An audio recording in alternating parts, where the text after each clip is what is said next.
Israel might try to censor every video of missiles raining down on their cities, but here is what they do not want you to see. On the night of June 21, 2025, Iran unleashed something that changed everything. At least 61 buildings collapsed in a single evening, more than 3,000 civilians were wounded, and these were not ordinary strikes. The Islamic Revolutionary Guard Corps had just deployed precision ballistic missiles that Israel's vaunted Iron Dome simply could not stop. But the most shocking moment? Benjamin Netanyahu was caught on live television, his face draining of color as explosions thundered behind him, the man who promised absolute security now trembling in fear of the very war he started. June 21, 2025 began like any other evening in Tel Aviv until the sky lit up with something nobody had seen before. Not the usual interceptions they had grown accustomed to, but actual impacts. Real explosions, the kind that shake buildings to their foundations and send glass raining down like deadly confetti. Within minutes, the impossible was happening right before their eyes. Iranian missiles were breaking through, one after another, turning Israel's most protected city into a war zone. The sirens that night were no longer mere warnings. They were the screams of a system failing catastrophically. What made this night different was not only the scale of destruction, though that was staggering enough.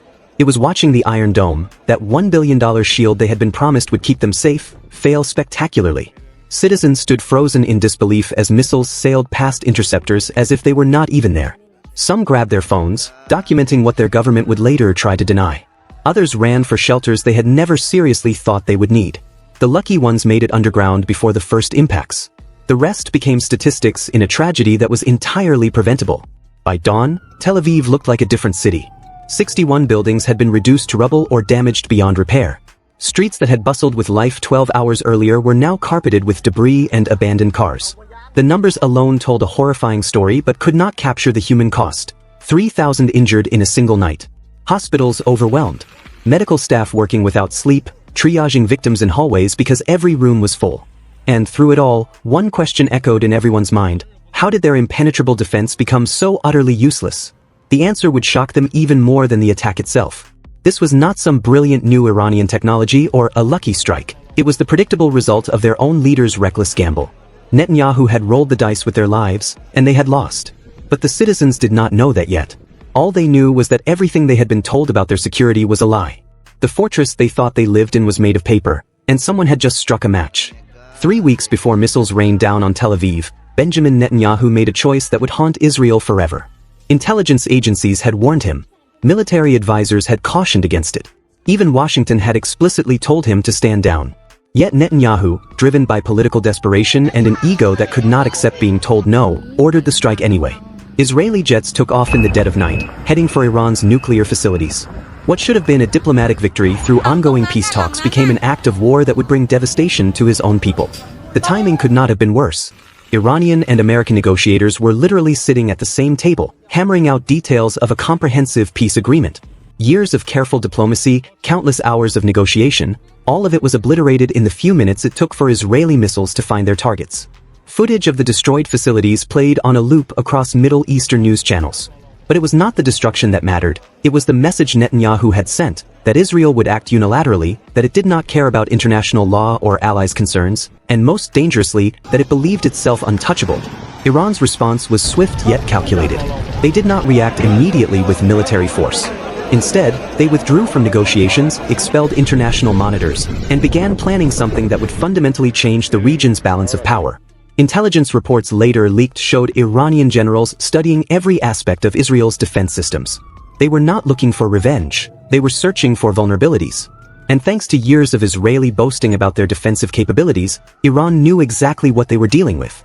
Every interview where Israeli officials bragged about Iron Dome's success rate, every technical specification publicly discussed, it all became a roadmap for how to defeat it. What Netanyahu failed to grasp was that he had given Iran the perfect justification for retaliation. The international community, exhausted by decades of Middle Eastern conflict, largely stood aside. Even America, Israel's closest ally, could only offer lukewarm support after being so blatantly undermined. European nations issued statements calling for calm but took no real action. Arab states that had been warming to Israel suddenly went cold. Netanyahu had isolated his nation at the worst possible moment, and his citizens would pay the price for his hubris. The preparations in Tehran were methodical. This would not be another symbolic strike where most missiles were expected to be intercepted. It would be a demonstration that Israel's defensive superiority was an illusion.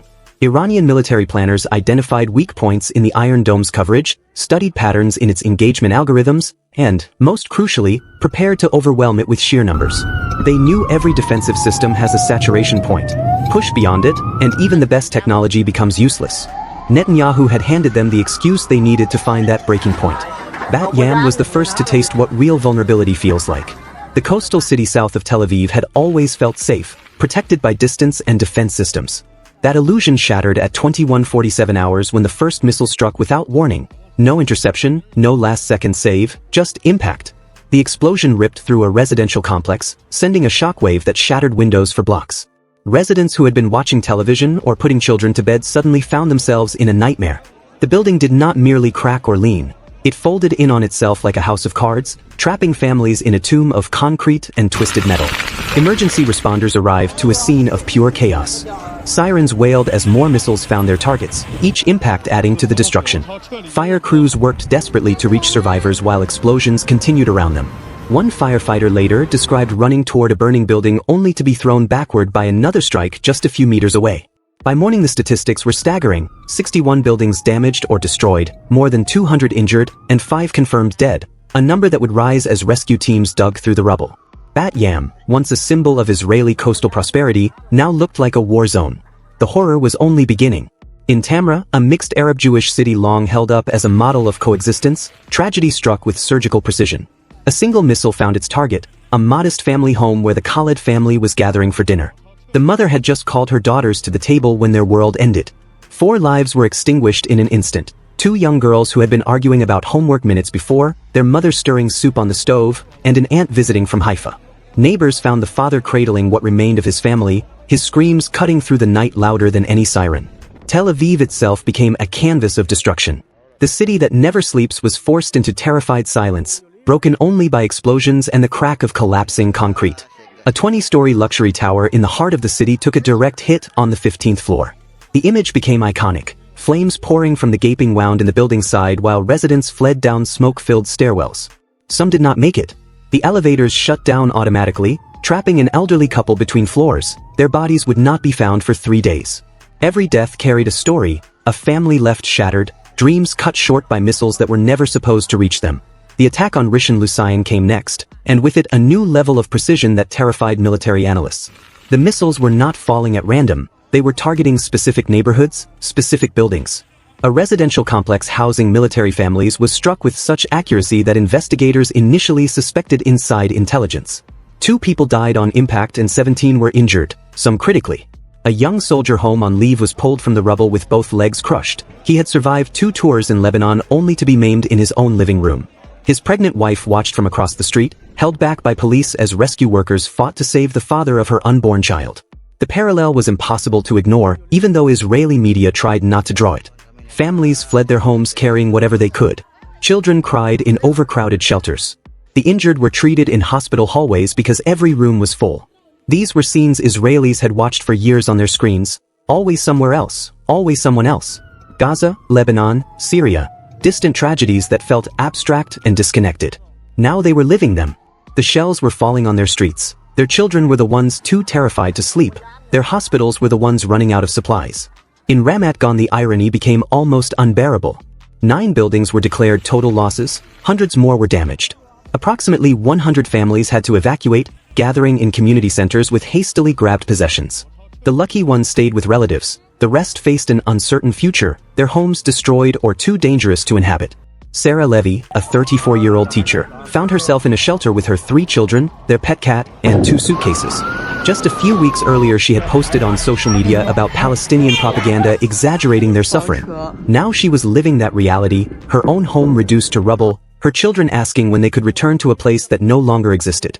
The footage from that night was devastating in its familiarity. Civilians pulling victims from collapsed buildings, children covered in dust and blood, the elderly confused and terrified, clinging to what remained of their former lives. Yet no single death hit harder than that of Yvette Smilovitz in Petah Tikva. She had survived the Holocaust, endured the camps, rebuilt her life in Israel.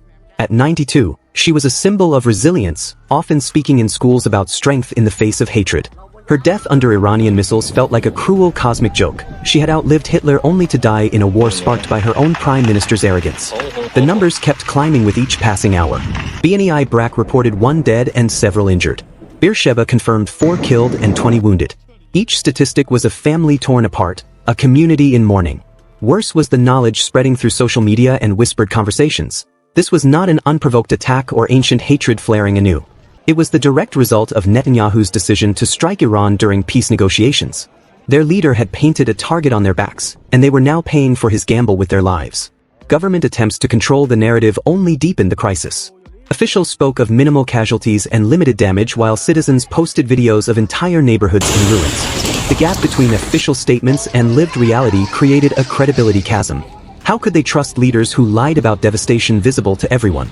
If the government would mislead about collapsed buildings, what else would it conceal? The social contract, already strained by years of political turmoil, finally snapped beneath the weight of falling missiles and official deception. The Israeli government's media blackout began within hours of the first strikes, but it was doomed from the start. Officials scrambled to control the narrative, issuing vague statements about limited damage and successful interceptions, while Tel Aviv burned behind them. Military censors worked overtime, trying to block images and videos from reaching international media. News outlets were given strict guidelines about what they could and couldn't report. The phrase "minimal casualties" was repeated so often it became a dark joke among citizens huddled in shelters. But this wasn't 1967 or even 1991. This was 2025, and everyone had a smartphone. What the government failed to understand was that their own citizens had become the media. While officials claimed everything was under control, thousands of Israelis were live streaming the destruction. Twitter, Instagram, and TikTok filled with real-time footage of missiles impacting buildings, families fleeing their homes, and the overwhelmed emergency services. A teenager in Bat Yam captured the moment a missile struck her neighbor's house, the explosion lighting up her phone's screen as she screamed. The video went viral within minutes, viewed millions of times before any censor could react. Each share was another crack in the official narrative. The disconnect between reality and propaganda reached absurd levels. During a press conference, an IDF spokesperson claimed no missiles had penetrated the Iron Dome in Tel Aviv. As he spoke, a compilation video spread online showing at least 12 separate impacts in the city, each time-stamped and geolocated by citizens. The spokesperson's words became a meme, overlaid on footage of burning buildings and collapsed structures. Young Israelis, raised on social media and skeptical of authority, turned their government's lies into content. Dark humor became their coping mechanism as they documented their own catastrophe. But the most damaging revelation came from an unexpected source. A leaked WhatsApp conversation between senior government officials exposed the true extent of the casualties. While publicly claiming single-digit deaths, privately they were discussing morgues running out of space and hospitals begging for blood donations. The leak, allegedly from a disgusted staffer, showed officials debating how long they could maintain the deception. One message particularly stood out, where a senior advisor wrote that revealing the true numbers would cause uncontrollable panic and possible civil unrest. The irony was that the cover-up itself created more panic than honesty ever would have. International journalists, frustrated by Israeli censorship, began relying entirely on citizen footage. CNN, BBC, and Al Jazeera ran segments using only videos uploaded by Israelis themselves. The images were raw, unfiltered, and devastating. A grandmother in Rishon LeZion walking through what used to be her apartment, pointing out where her grandchildren's bedrooms had been. A father in Tel Aviv holding his daughter's blood-soaked teddy bear, found in the rubble of their building. These weren't anonymous casualties in a distant conflict anymore. These were real people with names, faces, and stories that couldn't be censored or spun. The moment that truly broke Israeli faith in their leader came not from any missile strike, but from Netanyahu's own mouth. During what was supposed to be a reassuring interview on Channel 12, distant explosions could be heard getting closer. The Prime Minister, who'd spent years projecting strength and confidence, began to visibly sweat. His hands trembled as he gripped the desk. Then came the explosion that shook the building, causing the cameras to wobble. Netanyahu's face went pale, his eyes darting around like a trapped animal. The man who'd ordered the strike on Iran, who'd promised Israelis he would keep them safe, was terrified. But what came next was even worse. As the interview resumed after a brief interruption, Netanyahu began rambling about personal inconveniences. His son's wedding, scheduled for the following month, would have to be postponed again. This was the second time conflict had interfered with the celebration. He complained about venues being unavailable, foreign guests canceling, the general disruption to family life. Meanwhile, Israeli families were pulling their loved ones from rubble. The contrast was so stark, so tone-deaf, that even the interviewer seemed stunned. Social media exploded within minutes.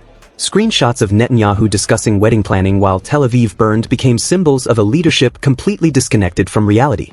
The video clip spread faster than any government censor could contain it. Israelis who'd lost homes, businesses, and family members watched their prime minister worry about flower arrangements and catering. Protests erupted spontaneously across the country. Not the organized, political demonstrations Israel was used to, but raw, angry gatherings of citizens who'd simply had enough. In Tel Aviv, thousands gathered despite the ongoing threat of missile attacks. Their chants were simple and direct. They wanted Netanyahu gone, and they wanted accountability for the catastrophe he'd brought upon them. Within his own government, support began crumbling. Cabinet members who'd stood by Netanyahu through countless scandals couldn't defend him anymore. Leaked recordings from emergency cabinet meetings revealed shouting matches, with defense ministry officials accusing the prime minister of ignoring all professional advice. One general was recorded saying Netanyahu had signed our death warrant for a photo opportunity. The military, traditionally above politics, began showing cracks. Senior officers openly questioned orders, and there were rumors of resignation threats from the highest levels of command. The psychological evaluation of Netanyahu during this period, later leaked by a concerned staffer, painted a picture of a man in complete denial. He reportedly spent hours reviewing footage of successful Iron Dome interceptions from previous conflicts, insisting the current failures were temporary glitches. Staff described him as alternating between rage and delusion, sometimes claiming the videos of destruction were deep fakes created by Iranian propaganda. His insistence on maintaining the official narrative of minimal damage even as his own offices shook from nearby impacts suggested a leader who'd completely lost touch with reality. The breaking point manifested in small, telling moments. During a security briefing, Netanyahu reportedly spent 20 minutes arguing about the font size on a press release while generals tried to discuss casualty reports. He ordered his spokesman to emphasize that Israel's response would be devastating, even as it became clear they had no viable military options. Iran had called their bluff, and everyone knew it. The strongman image he'd cultivated for decades was crumbling in real time, and with it, the last vestiges of public faith in his leadership. Tehran's military planners had done something once thought impossible. They'd turned the Iron Dome from Israel's greatest asset into its most catastrophic liability. The success wasn't just about overwhelming the system with numbers, though that played a part. Iranian engineers had spent years studying every public demonstration, every technical specification that Israeli officials had proudly shared with the world. They'd identified a critical flaw in the system's targeting algorithm. By launching missiles in specific patterns, they could force the Iron Dome to waste interceptors on decoys while real warheads slipped through. It was elegant, devastating, and completely preventable if Israel hadn't been so eager to showcase their defensive superiority. The psychological warfare component was perhaps even more brilliant than the technical achievement. Iran didn't target military installations or government buildings primarily. They went after residential areas, shopping districts, the places where ordinary Israelis felt safe. The message was clear and terrifying. Your government can't protect you. Your billions in defense spending mean nothing. You are as vulnerable as any civilian in Gaza or Lebanon. Every explosion drove that message deeper into the Israeli psyche. The fortress mentality that had sustained the nation through decades of conflict shattered in a single night. But Iran's true masterstroke was their restraint. After the initial barrage, they pulled back, letting the damage speak for itself. They didn't need to destroy Israel militarily. They'd already won the strategic victory. International condemnation was muted because Israel had struck first. Regional allies who might have supported Israel stayed silent. Even the United States could only offer lukewarm statements about de-escalation on both sides. Iran had flipped the script completely. They were now the ones showing restraint while Israel dealt with the consequences of its aggression. The technical details that emerged in the following weeks were even more damaging to Israeli morale. Iranian missiles hadn't used any revolutionary new technology. They'd simply exploited weaknesses that had always existed but were ignored out of hubris. The vaunted algorithm that could supposedly track hundreds of targets simultaneously could be confused by specific approach angles. The interceptors, so effective against older missiles, struggled with the latest generation's maneuvering capabilities. Every successful impact represented years of Israeli overconfidence and Iranian patience coming to fruition. What really shook military analysts was the precision of the targeting. This wasn't random bombardment. Iranian intelligence had mapped Israeli cities down to individual buildings. They knew which neighborhoods housed military families, which buildings had reinforced shelters, which areas would cause maximum psychological impact. The strike on Petah Tikva that killed the Holocaust survivor wasn't random. They targeted a building known to house elderly residents, knowing the symbolic impact would resonate. It was cruel, calculated, and brilliantly effective. In the days following the attack, a new reality settled over Israel like a shroud. The country that had defined itself by its military superiority, that had built its entire national identity around being the strongest in a tough neighborhood, suddenly felt naked and exposed. Parents who'd raised their children to believe in Israeli invincibility now struggled to explain why they were sleeping in bomb shelters. The social contract that traded perpetual conflict for security had been broken, and no amount of government propaganda could repair it. The economic impact was immediate and devastating. The Tel Aviv Stock Exchange crashed as investors realized that Israel's main cities were no longer safe havens. International companies began quietly relocating operations. The tech sector, Israel's pride and economic engine, saw an exodus of talent as workers sought safer shores. Real estate prices in previously premium areas plummeted overnight. Who wanted to pay millions for an apartment that could be rubble tomorrow? The very foundations of Israeli prosperity, built on the assumption of security, crumbled as fast as the buildings hit by Iranian missiles. But perhaps the most profound change was in how Israelis saw themselves and their place in the world. The mythology of the invincible Israeli, the modern Maccabee who could defeat any enemy, died that night in June. In its place came a harsh recognition. They were just another Middle Eastern country, as vulnerable to violence as any of their neighbors. The walls they'd built, physical and psychological, hadn't protected them. They'd only created an illusion of safety that made the eventual breach even more traumatic. Young Israelis, the generation that would have to live with this new reality, began asking uncomfortable questions. Why had their leader provoked this attack? What was the point of endless military spending if it couldn't protect them when it mattered? Some began drawing parallels that would have been unthinkable before. Were they really so different from the Palestinians they'd displaced? The Lebanese they'd bombed? The Syrians they'd struck? The mirror Iran had held up showed a reflection many didn't want to see but couldn't ignore. The international community watched with a mixture of shock and inevitability. Analysts who'd warned for years about the dangers of Israeli overreach felt no satisfaction in being proven right. The regional balance of power had shifted dramatically in a single night. Iran had demonstrated that it could strike Israel at will, penetrate its defenses, and face minimal consequences. Other regional actors took note. The calculation that had kept relative peace, fear of Israeli retaliation, no longer held the same weight. As dawn broke over the damaged cities, as families buried their dead and engineers assessed whether buildings were safe to inhabit, one truth emerged clearer than any other. Netanyahu's gamble hadn't just failed. It had fundamentally altered Israel's position in the world. The country that had once made deserts bloom and enemies tremble now faced an uncertain future. Citizens who trusted their government to keep them safe learned the hardest lesson imaginable. Sometimes the greatest threat doesn't come from your enemies. Sometimes it comes from the very leaders who promised to protect you. And in the rubble of Tel Aviv, in the tears of bereaved families, in the silence where sirens once wailed, that lesson echoed with devastating clarity. The fortress had fallen, and it had fallen from within.